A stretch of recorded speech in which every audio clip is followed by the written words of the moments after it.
అలా అందరూ నడుచుకుంటూ వచ్చేసారు బయటికి. అనుకుని వచ్చారా? ఎలా వచ్చారు ఐగుప్తు నుంచి? చూడండి, నిర్గమాకాండం 2వ అధ్యాయం మనందరికీ తెలుసు ఎలా వచ్చారు. నిర్గమాకాండం 2వ అధ్యాయం చూడండి, చదవండి. 1వ వచనం చదవండి.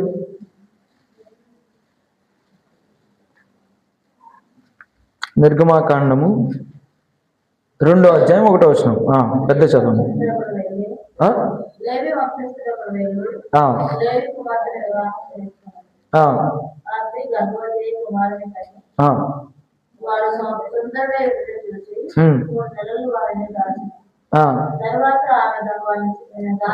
ఎవరైనా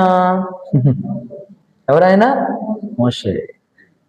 దేవుడు ఐగుప్తు నుంచి ప్రజల్ని తీసుకొని రావడానికి ఉపయోగించుకున్న వ్యక్తి ఎవరు? మోషే. మోషేని ప్రవక్త అని దేవుడు సంబోధిస్తాడు.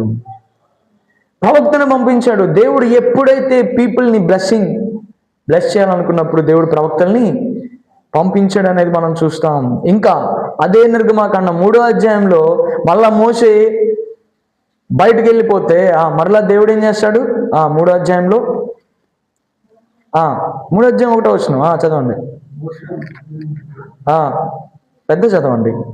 మోషే ఇశ్రాయేలు యాజకుడైన యెత్రోను తన మామ మందను మేపుతూ ఆ మందను అరణ్యము అవతల తోలుకొని 2వ వచనం దేవుని పర్వతమైన యెహోవాకు వచ్చింది.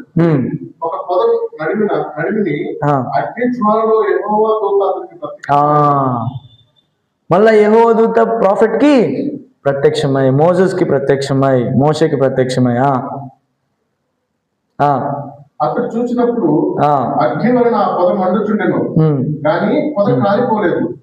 అప్పుడు మోషే ఆ పొద ఎలా కాలిపోలేదో నేను ఆ తట్టు వెళ్ళి ఈ గొప్ప వింత చూసి అనుకోలేను.